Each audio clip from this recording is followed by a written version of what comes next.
story begins with a man named Sadic, who seems to face constant struggles in life. No matter what he tries to do, something always goes wrong. Sadic is an honest journalist who deeply understands the power of his pen. On the other hand, when he comes home to his wife, he feels truly happy because their family is about to grow. The arrival of their child brings new hope, a fresh start, and a chance for a joyful life. One night, Sadic's wife goes into labor. He is worried and keeps calling for help, but due to a strict curfew across the city, no one can come or go. With no other choice, Sadic takes his wife out into the empty streets, walking toward the hospital alone. The city is deserted, and no one is around to help. His wife struggles, carrying him on her back at one point, but eventually, she tells him she can't bear it anymore. She has no option but to give birth right there. Finally, she delivers a baby, and while Sadic feels immense joy at their child's birth, his happiness is shattered by the tragic loss of his wife. Heartbroken and shattered, Sadic sits through the night holding their newborn son in his arms. The next morning, soldiers arrive and take Sadic away. The government saw an opportunity to punish him for being out during the curfew. They beat him harshly and called him traitor and outcast. Sadic is sent to prison for 3 years. During his time in jail, his son Denise is left in the care of a woman named Fatima. Though she is paid to look after Denise, she never lets the boy feel the absence of his father. When Sadic is finally released, his first visit is to Denise, and seeing his son fills him with joy. Sometimes, Sadic's mother-in-law also comes to visit Denise, but Fatima dislikes this. She feels they only pretend to care about Denise and aren't truly concerned for him. Amidst all this, Sadic tells Fatima that he plans to take Denise to live with his grandparents forever. Hearing this breaks Fatima's heart, as she has cared for Denise for 3 years and grown deeply attached to him. She asks Sadic why he wants to do this, and if she hasn't cared for his son well enough. Sadic gently explains that he is doing this for Denise's own good. This marks the beginning of Denise's first journey. He pays close attention to every little detail around him, soaking in the world with a child's wide-eyed wonder. Just like his father, Sadic, he is sharp and imaginative.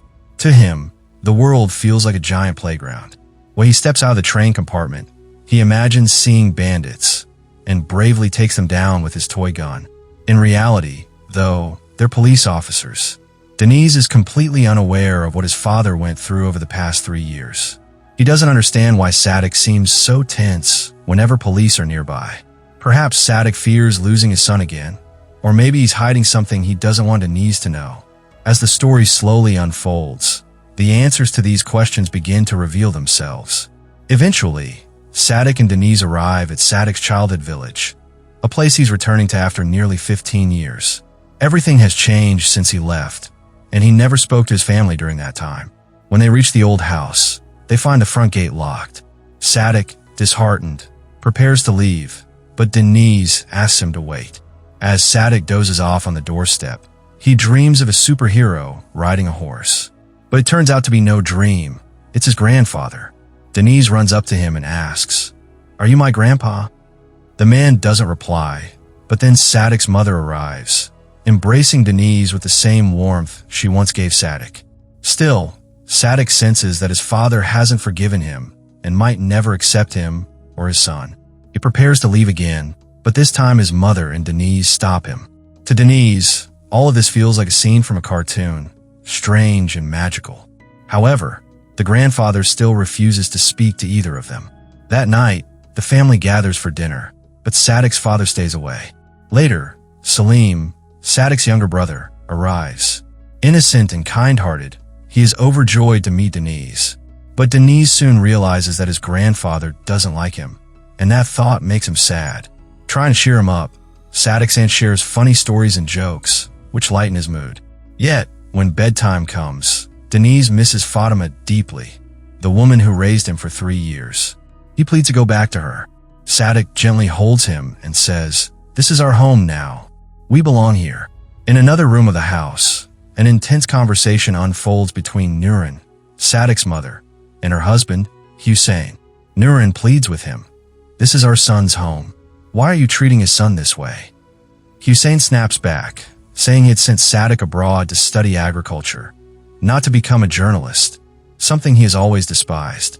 But Nurin draws a line and firmly warns him, if you don't try talking to Sadic and Denise tomorrow, then don't ever speak to me again.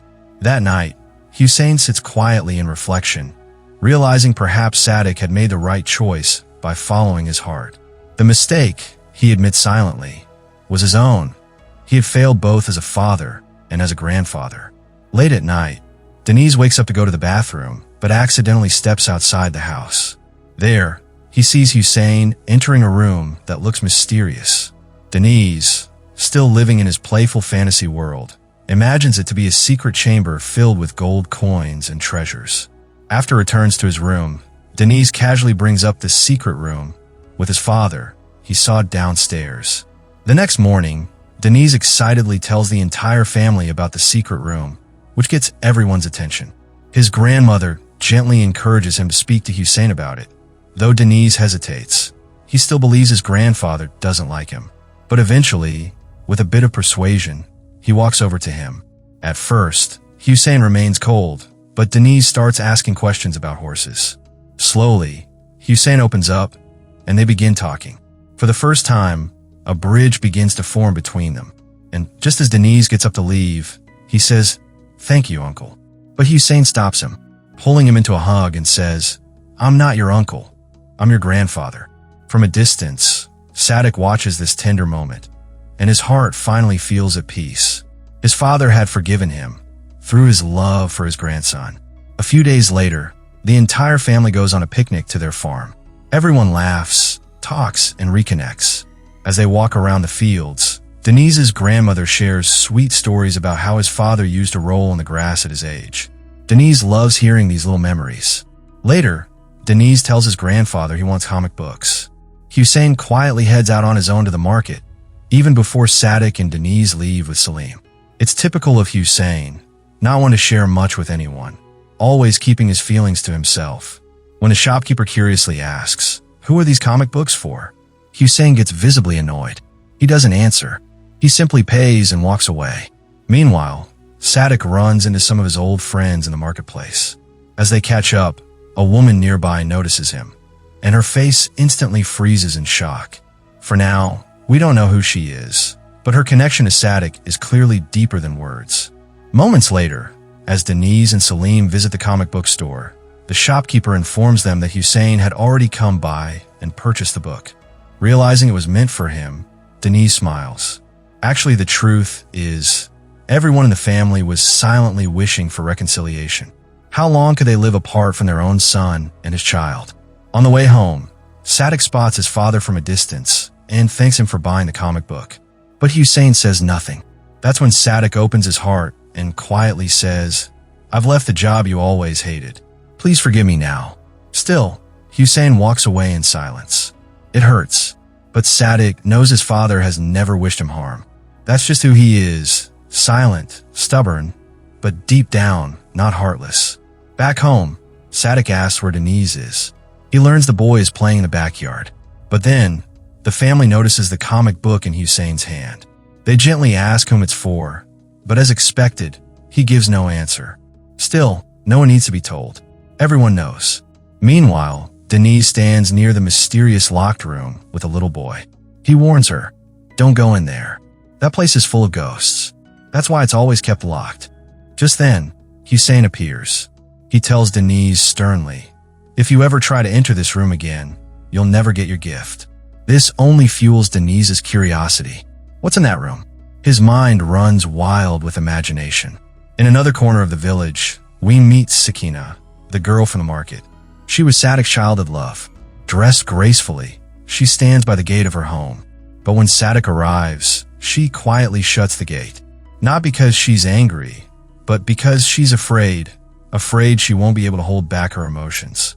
Her love for Sadic still burns quietly within.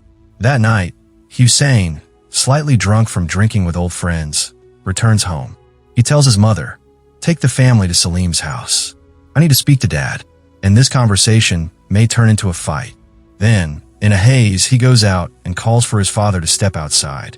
Hussein is already in a bad mood, and things quickly spiral. Sadic finally speaks his heart. "All I ever wanted was to live my life freely. But you chose my school, my path, everything for me. And when I finally listened to my own voice, you shut me out. What kind of father does that? He continues, his voice trembling with pain. You think I'm here because I failed? No, I came for Denise. I want him to receive the love you couldn't give me. Raise him like your own son, because I won't be around to see him grow. I came here just to spend a little time with you and with him. Please forgive me. Before Hussein can say anything, Sadic suddenly collapses to the ground, unconscious. There's no one else home. Sadic had sent everyone away. Hussein panics. He kneels beside his son, shaking him, crying out. But Sadic lies still, his body limp, his father's voice echoing into the night. The next morning, the entire family gathers at the hospital. Everyone is in shock, struggling to understand what could have happened so suddenly. But only one person truly knows the depth of Sadic's pain. His father, Hussein. Unable to hold it in any longer, Hussein finally breaks the silence. He tells the family what the doctors told him, and what he had kept hidden until now. He reveals that back when Sadic was arrested in the city, the police didn't just detain him. They tortured him brutally because of the article he had written, an article that exposed uncomfortable truths. Hussein had begged him not to speak against powerful people, but Sadic refused to compromise his integrity. In retaliation, they exposed him to harmful chemicals, slowly damaging both his lungs. And now, there isn't much time left. The moment sinks in like a dagger. No one can hold back their tears. For the first time ever, Hussein's eyes fill with emotion. Days pass, and everyone begins spending more and more time by Sadic's side. Especially Salim, who sits beside his brother every time, flipping through old photographs, revisiting forgotten memories, and sharing stories from their childhood. One day, Hussein quietly enters Sadic's room. What follows is a deeply intimate conversation between a father and son, two people who had let 15 years of silence bury the words they should have said long ago. That night, everything is finally spoken. The pain, the regrets, the unspoken love. Before they part, Sadic makes his father promise, "Raise my son to be brave, honest, and kind, just like you raised me." To fulfill Sadic's last wish, Hussein visits Sakina. He tells her the truth about Sadic's condition. Hearing this, Sakina rushes to see him. They sit together for hours, and in that quiet time, all the bitterness between them melts away. Sakina confesses she still loves him, and she even brings his favorite dessert. She tells him that after he left, her family forced her into marriage, but she named her son Sadic, hoping he would grow into a man just as noble and strong. Time continues to slip away, and eventually, Sadic leaves this world, and his passing leaves a deep void, but no one is more shattered than Hussein. One day, unable to bear the pain, he walks into the middle of the road, arms outstretched, tears streaming down his face, screaming to the heavens. If only I had stopped Sadic that day, maybe he'd still be alive. He collapses to the ground, weeping like a child. At that moment, Sadic's aunt approaches and gently lifts him up. She softly says, "When someone leaves this world, they don't leave us completely. Look up. He's probably smiling right now, watching you cry like a little boy." In time, Hussein begins to understand. Wherever his son is now, he must be at peace. Slowly, life starts finding its rhythm again. But things aren't quite the same. Not for Denise. The once cheerful boy now spends most of his time in silence, withdrawn into his thoughts. Sensing this, Hussein makes an effort to be around him more. He even gets him enrolled in school, hoping a new beginning might help. On Denise's first day of school, the entire family gathers to take a group photo. Everyone is smiling, yet Hussein's heart aches. Surrounded by loved ones, he still feels the emptiness left by his son. The grief is quiet, but heavy. As school time approaches, Denise suddenly begins to cry. He says he's missing his father. At that moment, Hussein gently promises him, "If you go to school today, I'll take you to that room." And he keeps his word. After Denise returns from school, the family opens a room that had been locked for over 30 years. A room no one dared to touch, until today. Inside, Hussein had preserved their memories.